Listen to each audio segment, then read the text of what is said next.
Hello everyone, it's me again. This time I'm going to record part 46 of my riding experience to gameplay. Well, I've changed my suit, I've sold the bikes all the bikes I already had, and I've bought a shit ton of new bikes. I only have like 30 million credits now, or 28 or something. I don't know, I'm just going to upgrade my CBR 400RR so it can become a real competition for the first race. Well, it's gonna be just pretty much a full update of the bike.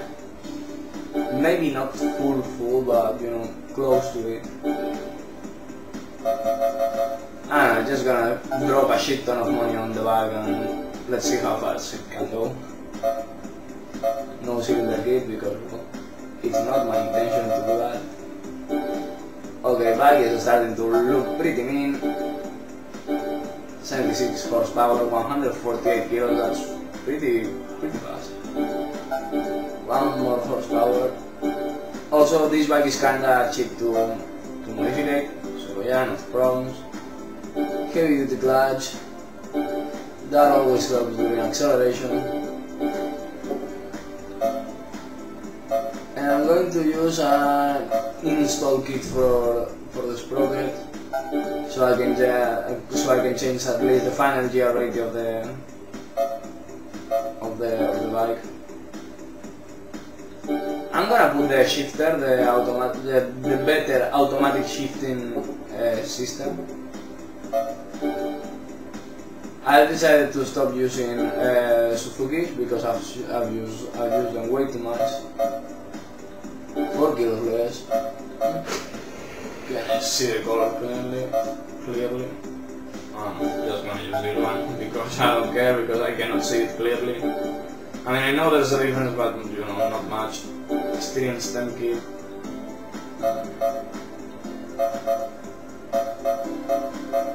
I like it white. What's this for, by the way?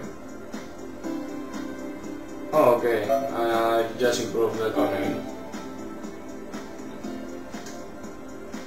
No, I mean the steam damper not, because well, I'm not using them. I'm not going over. Another thing that is completely hidden. Okay, I can change it this time. Blue. But it's not gonna be really noticeable while I'm racing. So yeah, I'm not gonna care much. 140 kilos now with a better swing arm. Holy shit, this bike is going to be fast. Better tires, or at least better wheels. Wow, 137, yeah. I do not like the 16-inch.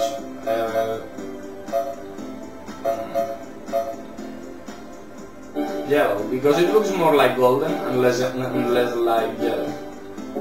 And also slightly better compounds. Sport. I mean, it's not completely sleek, but well, it's much better than the normal one. And finally, the standard modification, the standard weight reduction. No fender, and just 641. I'm not gonna have a partner. So, well, yeah, I'm gonna stay with the light. Can I change more stuff? I can change the color of my headlight. I've always liked yellow lights for some reason. I think it's because of endurance racing. Okay, I can only get one color and I do not like it. So okay, first of all I'm going to, I cannot talk. To do the... Oh, by the way, I know why it has changed, the colors and all. It is because, well, it's no longer bright outside. So yeah, this time I'm going to race around Tuono Motegi for 10 laps, and I'll also do this one, but I'll need another bike because I've checked the competition. And while I can beat this one, by just you know, improving this bike a lot. I don't think I can win the other one. So yeah, I'm going to go for qualify. I'll see you in a couple of minutes. Okay, let's say that I overdid it by a bit. By 15 seconds. Okay, I'll choose, I think I have a Hornet 600, so I'll choose that one. Holy crap, this bike is so fast. I mean, I was going, I don't know, not MotoGP level, I mean not that much, but shit. That bike was so fucking quick. I don't know, I'll put this one because, well, I was close to, you know, to cutting the engine. But okay, I'm gonna change the bike after all this. Because this was definitely way too fast. Holy crap, I mean... I don't know, I wasn't expecting such a fast bike out of this. I don't know, I'll get, I think I have a Hornet 600. Or at least a CVF. Okay, oh, that's the bike I was racing against. Is the bandit too fast? 77,204. 95, whoa, much faster. I think I have this one.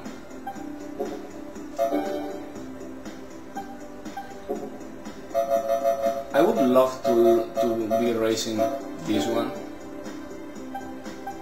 Okay, I'm gonna upgrade this one a bit, because, well, I lack like 30 horsepower. But Jesus Christ, I was not expecting to be that fast with the bike. I mean, I knew I was going to be fast, but not that freaking fast. I mean, it was fucking impressive.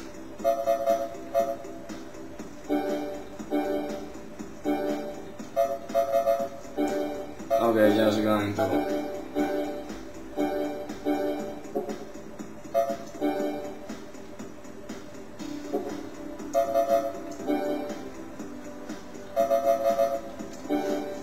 Okay, 72, which is pretty nice. And then I'll do some weight reduction and that will be it. I mean, the whole deal was extremely fast. Obviously, cold. 158, and then this, so I can... Also, I'll use this bike for this race alone, so...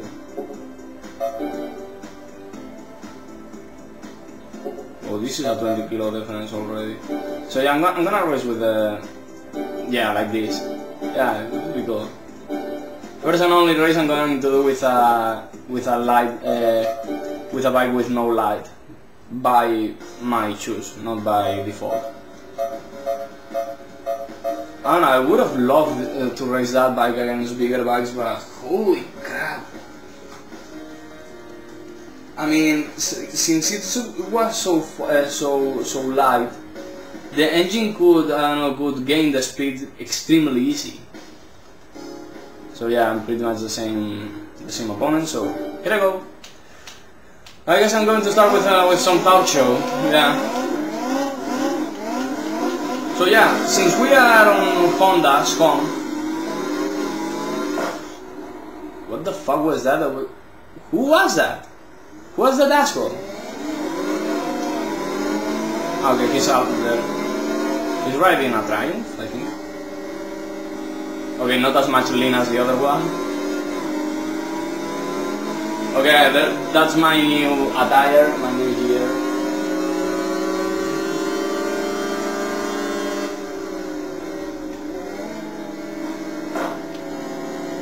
That's a sports bike. But let's say that he's not using it correctly.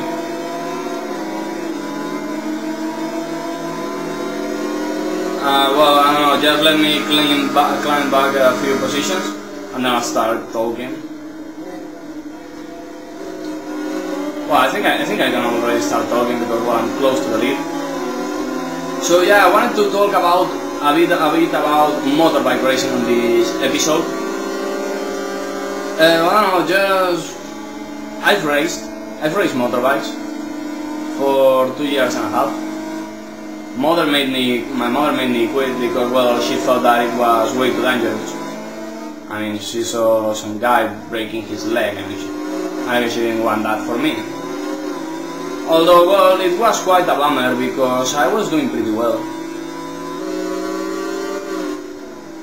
I was doing pretty damn well. Yeah, I mean, I don't know, maybe I could have, I don't know if I could have done a carrera out of the motorbike riding. But well, that's only because, well, I'm quite short and I was looking for off-road bikes, so that was pretty much a contradiction. I mean, when you are riding off-road bikes, you are usually pretty tall, like 10 to 15 centimeters long, taller than me. So yeah, I mean, that was the end of my career. I raced 65cc bikes for 2 years, and then the year I quit it, I was riding an 85cc bike. Well, mine, I think it was an 80. Yeah, it was a slightly old model, but I was doing really good. Even though, well, I had to adapt a bit because, well, bikes change, well, the bike size, how fast the bike goes, everything changes a lot. But well, that was the end of my short career. I mean, I did extremely good at 65cc. I was close to win the Catalonian Enduro Championship for kids. Well, my class, not the overall, of course. But well, I was kind of close, so yeah, it would have been awesome. Especially since, you know, Catalonia is a kind of competitive place when it comes to racing for racing in general in Spain. It's pretty much the most racing prone region. And then, well, I don't know, why did I choose this bike? Mainly because, well, it's not as fast as the Hornet, and it's also really, and it has to do with racing. This bike was the one chosen by the organizers of the second Movistar Cup to choose their riders. They were doing laps around El Jarama, just outside Madrid, and they were doing the laps with this bike. So I don't know, I thought it was pretty representative of, you know, of amateur riding, at least in Spain, because, you know, I'm sure, I don't know which good riders got out of that selection, of that, you know, year of the Movistar Cup. I don't know, maybe Julian Simon could have maybe has gotten out of there. I'm not sure. I don't know what more about racing. Well, I kinda hate the fact that racing is so money based these days. I think there was a time when you didn't need much money to, you know, to have a good chance at some motorbike racing championship. But now it's all about money, even with motorbikes, which really bugs me because, well, usually it was cars which was all about money, but now even motorbikes is all about money, and well, that really hurts me because it's like, well, I don't like racing to become that. At least on top levels, the champions, the good bikes are with the good guys. I mean, there might be some posh kid with a semi-good bike, but for example in MotoGP, the full MotoGP bikes are always with true riders. Also, some posh kids have changed and became kinda good riders. For example, I'm talking about Karel Abraham. I think that kid is not as slow as he showed off during his 125cc runs, because at that time he had a good bike, but he was pretty damn slow, to be honest. But I don't know, well, especially with Moto2, he had a couple of nice seasons and even got to first on some race. I think it was in Valencia. Yeah, last race of the year. I don't know, well, what more about motorcycling and racing? Well, one of the good things about motorcycling is that you can earn a life with many different disciplines. It's not like cars. In cars the main thing is open wheels and GTs and touring cars. I mean, and those are just kinds of vehicles. It's all about going around tracks, on asphalt tracks, you know, on road courses. So it's kinda, I mean, it's pretty much the same all the time. I mean, I know the driving changes a lot and all that, but I mean, it's still cars. It's still the same, really a similar kind of car, and Formula 1, touring cars and endurance vehicles can all race in the same fucking track. Also, on the other side, with motorbikes, you do not have as much of variety because you only have prototypes, MotoGP, Moto2, Moto3, the old 250cc Grand Prix racing bikes and all that. And then you have more road-oriented motorbikes, which are, you know, superbikes, super stock, super sport, super twins. Those are more, those are closer to the road. And, well, and on the other side, well, if you leave the asphalt, then you have a much wider variety of things to race. For example, you have motocross bikes. Those are usually single-cylinder bikes. Now they are all 4-strokes, except for kids. You know, if you have a kid, you're gonna smell the mix of oil and gasoline. It's kinda nice, but I think the 2-stroke smaller bikes will also disappear at some point. Yeah, because they say that, well, emissions are too big and all that. Then, I don't know, after that you also have, for example, Supercross, which is motocross but on man-made tracks inside stadiums. I really like motocross, Supercross.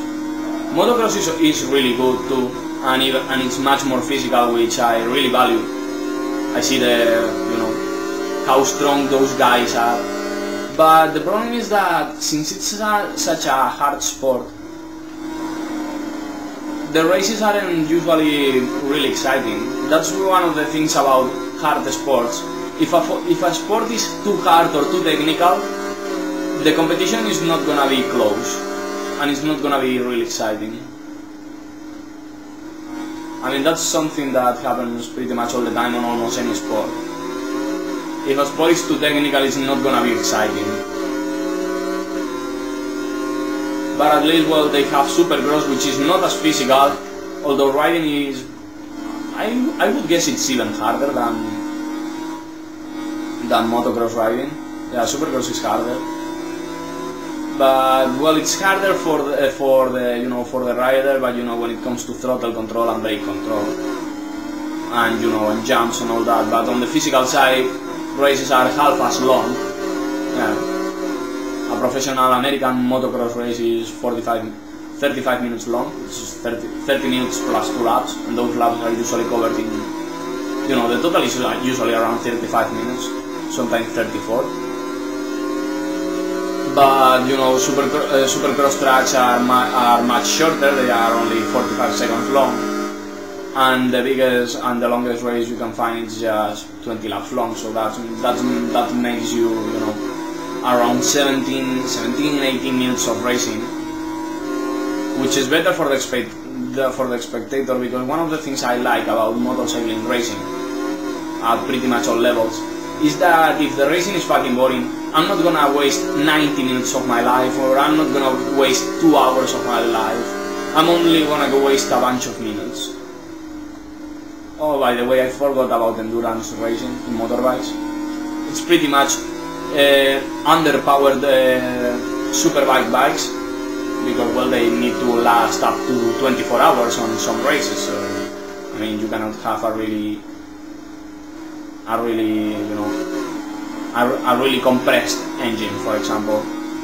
You know, you need some durability. I don't know what more. Enduro, yeah, of course, Enduro.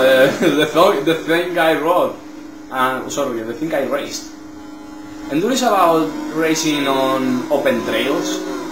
You know, you race. Well, sometimes it's not even trails. I've raced on literally a bunch of grass, over grass. Yeah, it was. Well, there was a flat land. Well, not really flat, but you know, a piece of land, all covered in grass. And well, and the organizers had made some laps with much bigger bikes than we were riding to open up the ideal racing line. So the first rider would not be racing over grass. But it was quite fucking awkward because, you know, there's grip on the good racing line, but the good racing line is a rough, is what they call a rough. It's pretty much a, you know, a V-shaped hole that goes along the racing line. So it's quite awkward because, you know, it's not comfortable to race with the wheels inside the rut. Also, if you ever get cross-rutted, like they call it, you know, that you get one wheel is on the rut and the other wheel is not, and the other wheel is not inside the same rut. Maybe it's in another one, or it's just outside the rut, and that's pretty much you know, an absolute crash. I mean, there's not much of a chance to save that. So I mean, well, it's really entertaining because I feel like it's a bit like rallying. It's a bit like rallying, like, you know, like rallying with cars. But one of the good things about enduro is the variety, because you not only get enduro, the normal one with, you know, a bunch of special stages, but then kind of close to enduro there are several other racing disciplines like cross country, bajas, and even extreme enduro, and I don't know, and maybe well, also enduro cross. Sorry, enduro. Oh fuck! Well, I got scared. You know, you have cross country. You know, enduro is just a bunch of stages, all linked together by link roads. And well, while you are on the link road, you are not that controlled, except for maybe somebody with a speed cam trying to get you, you know, going too fast on a public road or on a street. But you know, it's not that well. It's quite hard because, you know, you go 100% for a while, then you have to, you know, chill out a bit, because link roads aren't meant to be raced.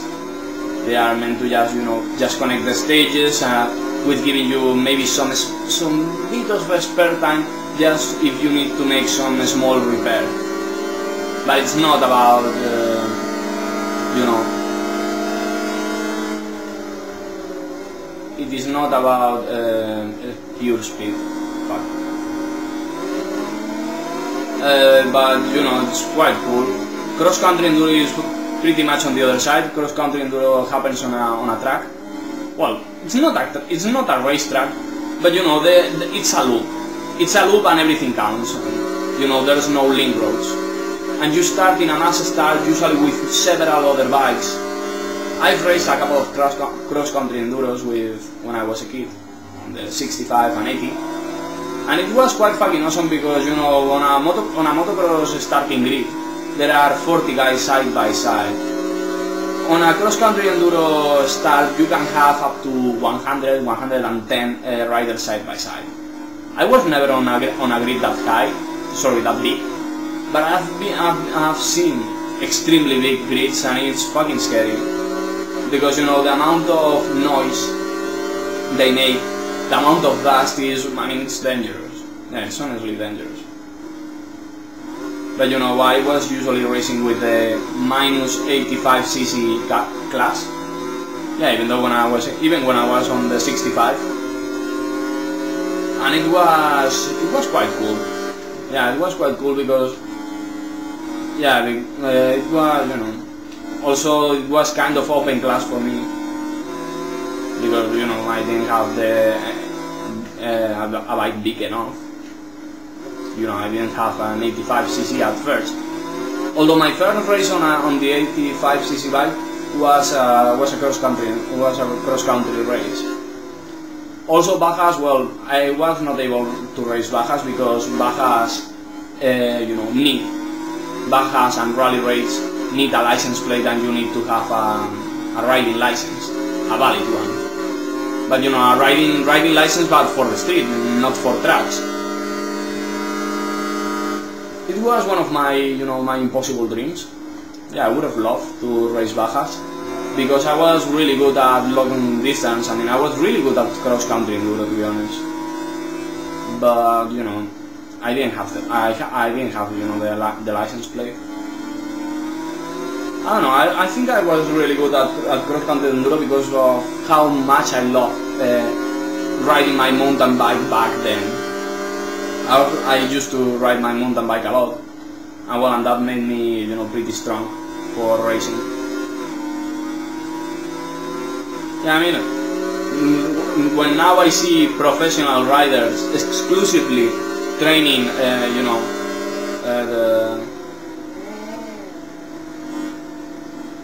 I'm gonna have problems with this, maybe. Okay, no. When I now see professional riders using mountain bikes or road bikes, road cycling bikes, I'm kinda, I have to smile because it's like, okay, I used to do that and I wasn't even, trying to train. I mean, I didn't ride to train. I rode to, to just have fun usually with my friends. Or on my own, yeah. I used to ride alone a lot.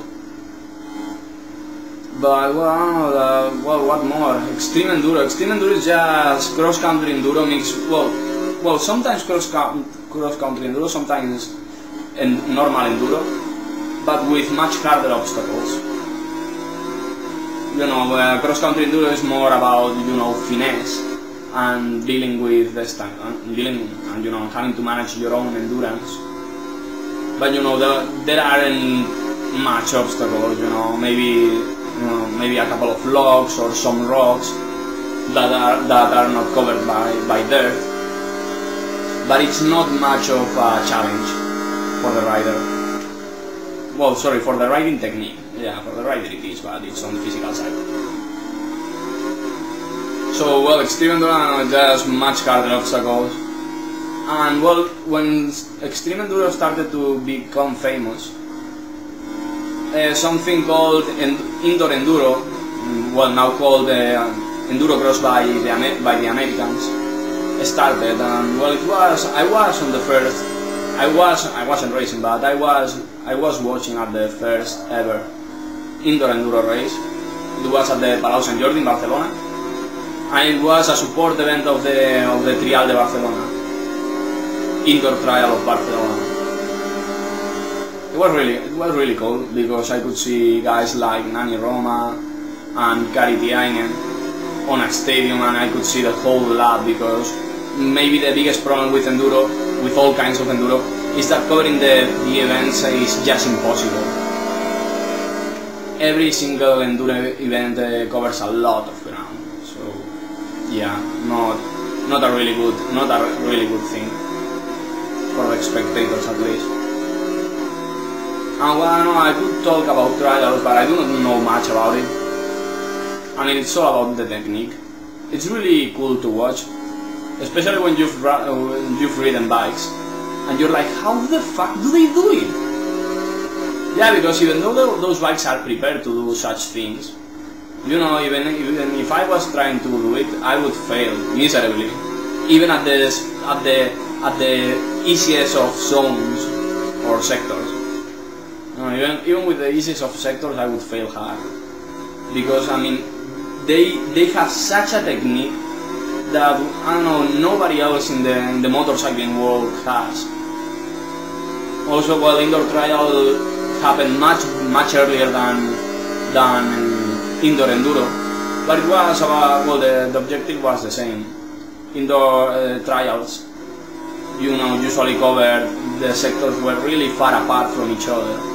I don't know, maybe there were 3 or 4 together, but a full lap was like 12 sectors. So yeah, I mean, sometimes there were like 15-20 miles between the farthest of zones. So well, that was it. I hope you had a nice time with this race. Next song is the Luz del Sol Roja race. I'm gonna use a Ducati 999 because I saw that the leading bike there was a Ducati 999. Oh, it's a Honda chassis. Sorry for the exposure. Looks cool. Well, it's more than cool. It's software. But, you know, still a special bike, and yeah. At least they were original, which is kind of hard with motorcycling nowadays. Okay, gonna switch bikes. I wasn't really tired. I guess the race wasn't really long. Can I find the chassis somewhere? Where is the chassis? Chassis. I think I saw it. Yeah. It's a B-twin bike. I guess it's based on it was a concept bike, never built, I guess. And I guess it was kinda based on the BTR 1000 SP2 engine. And just some extreme design. So my rivals are going to be, well, my main rival is going to be riding the standard bike of this one. But you know, the standard. And I'm gonna try to find, you know, something that I can ride and not beat them by a mile.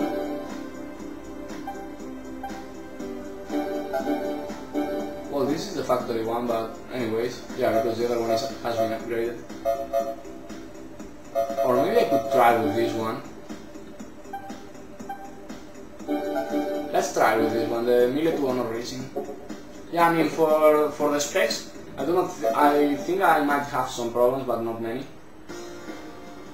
You know, just caring about the specs, it's gonna be kind of entertaining. So yeah, 10 laps around Luz del Sol Roja. It's gonna be quite long. Not as long as Motegi, because well, Motegi I was riding a kind of slow bike, so you know. I'm not gonna test because well, I think I have it. Yeah, now it's a standard monopost, right? Oh, it's only 8 rivals. The last one is 10 seconds behind, so if I'm able to be a bit faster than the 99 monopost, I may be able to lap the K1200 RS.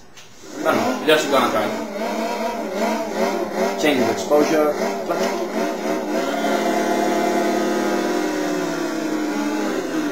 I mean, I know this bike is quite fast. Let's just see how fast it is. Oh, the Ducati had a bad start. Yeah, this bike is definitely fast. And also, I do not think that this bike has a really long gear ratio, which is gonna help me. Because, you know, this is a track, well, a course at least, a road course, and not a fucking motorway. Although this part is pretty fast.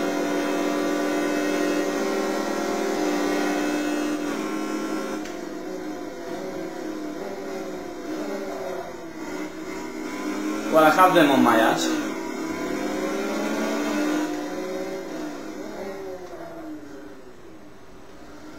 So, I don't know, what should I talk about? Maybe, well, since I'm on Luz del Sol Roja, I would like to talk about my country, Spain. Yeah, let's try to give you a lesson about my country. So, well, Spain is that country on the southwest of Europe, you know, pretty close to Africa. Depending on if your map is really, you know, covers the whole world and is not really detailed, it's almost like we are together with Africa, but you know, we are really different. I don't know, history about Spain. Well, we started having our own tribes, but well, I guess that at some point, some Europeans, the Celtic people, started to invade our land. Well, what is now Spain, and well, and they whooped the ass of the people there, of the natives, quite a lot. but you know they were never able to occupy the whole peninsula. I don't know. Well, after that, well, there was a point where the Romans, well, sorry, where several people from the Mediterranean, like the people from Tunis and from ancient Greece, sorry. Well, they started to come, and well, they managed to, well, not occupy the whole land, because I think they were not really interested in that. But you know, they had their own you know, cities and all. You know, at first we weren't much of a strong country, but you know, things got better. Well, after the Tunis people and the Greeks, there was a moment where the Roman Empire, which wasn't really empire back then, but you know, they were already occupying land, some land in Europe. Well, they came to here. I think they came both. I wouldn't know if they came first by boat or by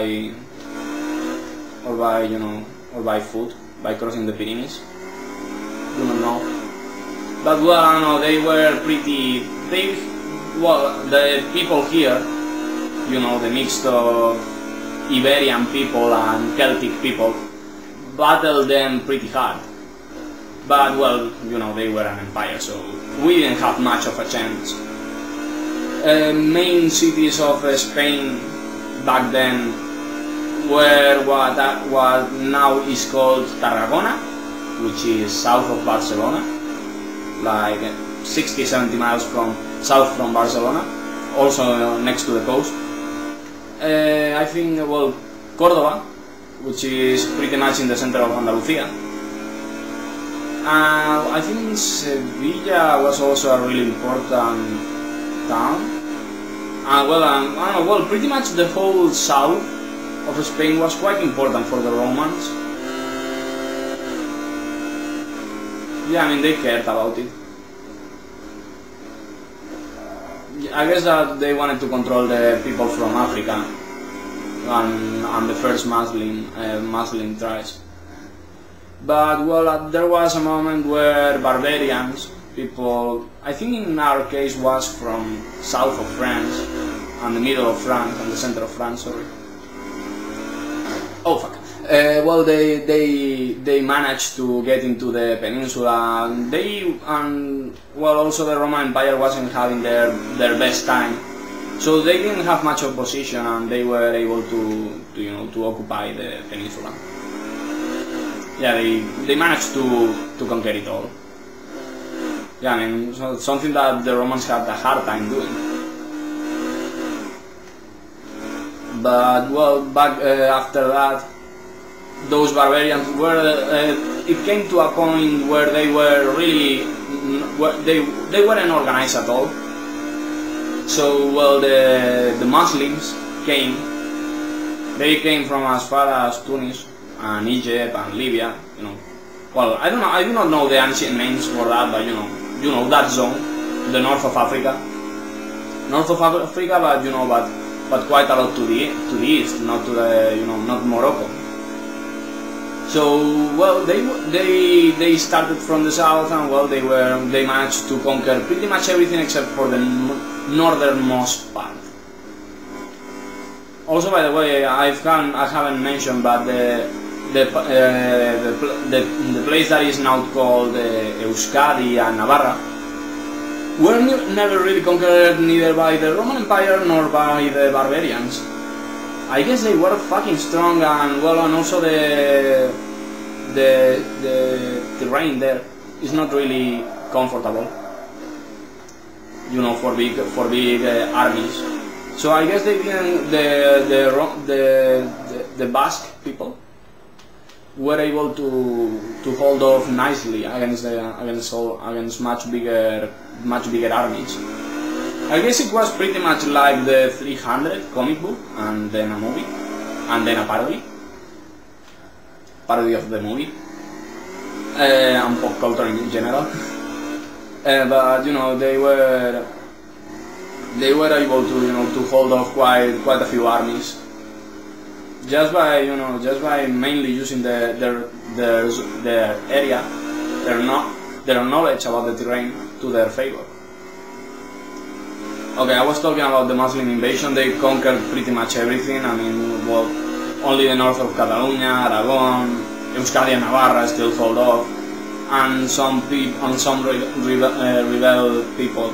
rebel people back in Asturias. Until till after like 600 years of being invaded by the Muslims, somebody, I think it was Don Pelayo or something like that. Maybe I don't know. I'm really bad with names, with historical names. They were they started to be fed up with the Muslims, and they decided to fight back. And when I mean fight back, I mean a lot. And well, there was pretty much a civil war. Well, it was a civil war because they have been for quite some years in Spain. But we started to gain terrain back to for Christianity and well, Spanish people in general, pure Spanish people. And to be honest, I kinda miss that spirit from nowadays, because well, it looks like Spaniards, we are no longer fighting for the same thing, and it's quite sad, to be honest. But after that, we were able to little by little conquer our land back, till there was only the Kingdom of Granada, which was owned by the Muslims.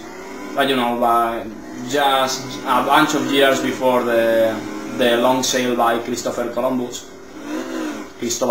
for us Spaniards. We attacked the Kingdom of Granada and finally gained the whole peninsula back to us. How did Portugal appear? Well, sorry, yeah, I mean, that's later, no? Well, after that we were pretty rich, because well, the Muslims had some pretty nice things. Oh fuck, another fall. The Muslims had some pretty nice things on their palaces. So well, we pretty much sold some of the stuff that was there, and to gain some money back. And it really paid off, because we were able to start the expedition that ended up discovering America. Well, it was the discovery by the Western world, because Vikings, they are known for having reached America pretty much more on the side of Canada, I think. But the problem was that well, there wasn't much information about it, so people from Spain, from what's now Spain, France, Italy, nobody knew that. I mean, only a bunch of people from Denmark and north of Germany and maybe south of Sweden and Finland knew that somebody had been to another land. But well, we were able to reach they didn't reach the USA. They reached some islands. Yeah, I think they reached some island. I think it was it's one that is now called Puerto España or something like that. I think they reached that place, what is now called Puerto España, but I do not remember where that is. So well, I mean, after that we got really rich, pretty much by slaying everything around. The tribes back in the Caribbean and in South America and in North America. In North America, they didn't know much about anything.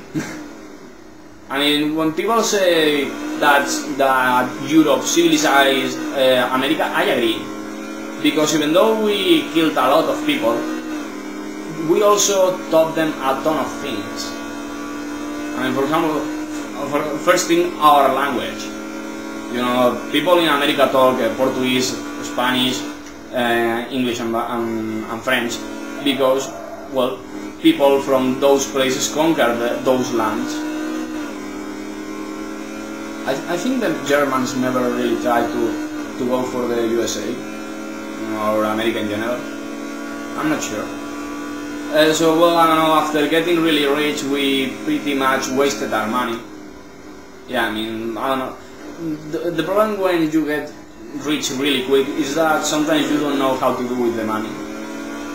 So I mean, that was our main problem. We didn't do the right thing with our money. So we lost a ton of money, and after like after like 300 years after the the arrival of Cristobal Columbus, we didn't really have much land left there. And during the 19th century, we lost pretty much everything. Also, I'm forgetting about quite a ton of things. Also, during those 300 years, Portugal became a sole country. I think it was because the king of Spain had two sisters, and both of them wanted to be queen. So the father decided to give Spain to the main girl, and the other girl got, not such a big piece of land, but still a nice one, which is now known as Portugal. I think that's history. I think, not sure. I don't know what more. Okay, yeah, we also thanks to getting married with people with queens and kings from there, and also by fighting hard, we were able to conquer part of Belgium, part of Netherlands, part of Germany, but we ended up losing it all because it was the same thing as with America. Getting rich too fast is usually quite disastrous, for the long run, and that was our problem. The problem for Spain. I mean, there was a time where we had land on every single continent, except for Australia, because we didn't know there was something there. I mean, we had lands in Spain, Germany, Belgium, the Netherlands, South America, the Philippines, Thailand, I think also south of India, some part of the south of Asia. So the south of Asia also we got that too. So I mean, we were able to have the empire with where the sun was always there, because doesn't matter what time of the day it was, there was some Spanish land being lightened up by the sun. But we weren't able to do it, to manage everything properly. I mean, also it was a big thing to manage. So yeah, we weren't able to hold it properly, and and different wars with many countries, with what are now countries, also with against some other European countries representing natives. Yeah, they didn't like us. I guess nobody likes somebody that pretty much owns the whole world, but why so much hate? Also, what more? Well, we lost everything. I think the last big loss of Spain was possibly Cuba against the Americans. And also, I think it was shortly before the loss in Cuba, or the loss of Cuba. I think we also lost the Battle of Trafalgar near Gibraltar, and that's why Gibraltar is now a British land, because no sorry, we didn't lose in Trafalgar, and we didn't lose in Gibraltar, but Gibraltar was granted for the Great Britain because of that. Which is really unfair, because it was only a fucking battle. It wasn't such a big deal. I know that that battle was a start for a possible conquer of the whole Great Britain, but somebody got a bit over their head.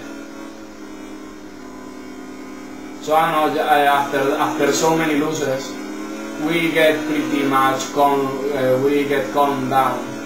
You know, we started thinking a bit more and acting a bit less.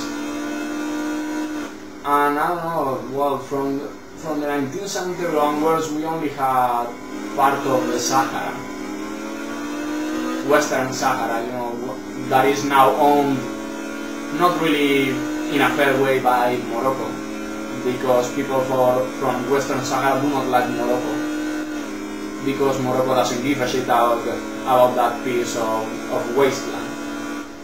Although there used to be gold there, but you know, we got pretty much everything golden there. So I mean, that's the history of Spain. In recent history, well, we had many political crises during the 20th century. I mean, there was, I don't know, like 5 or 6 coups d'etat. You know, people wanting to take over control the whole country by using the army and all. I mean, the last successful coup d'etat was the one by Franco. He started the war, I think it was in 1936, and the war ended in 1939 by conquering Madrid and Barcelona, pretty much at the same time. Also, the Nazi army helped Franco, and some of the tactics used on World War II were used in Spain first. You know, like the bombings to civilian places and all. And well, right now, what's the situation in Spain? Well, we are dealing still with the 2007 economical crisis, and well, Euskadi wants to be independent. Catalonia, the place where I live, although I do not agree with their ideals. Catalonia also wants to be independent. And well, there's a bit of tension among us, because you know there are not many people agreeing with the government. I mean, even though they were democratically elected, there's a problem with Spaniards. The average Spaniard is not really smart. Sorry. So they voted the Partido Popular just because of hate. Oh, nice buy. I think that one won the Suzuka Towers at some point. I think it's the first winner of the Suzuka Towers. Anyways, well, people didn't like the Partido Socialista, which is pretty much like the Democrats there, the Democrats in the USA, or the Labour Party. So I mean, just out of hate, they voted for Partido Popular, and they wanted Partido Popular to pretty much solve the whole economic crisis, which is fucking impossible. So I mean, now they are not happy. I mean, it's a fucking dumb situation, to be honest. So I don't know, yeah, well, and that plus, there's also an ongoing big problem with corruption. Many politicians have stolen money from the government. Well, I don't know. It's not the most positive situation, but I think we'll make it out, especially if Madrid 2020 gets selected, which I think which would be known, which will be announced before the release of this video. So I don't know. I hope Madrid 2020 gets the Olympic Games, because I love the Olympic Games and I think it would be awesome for Madrid to have it. So see you next time. Bye bye.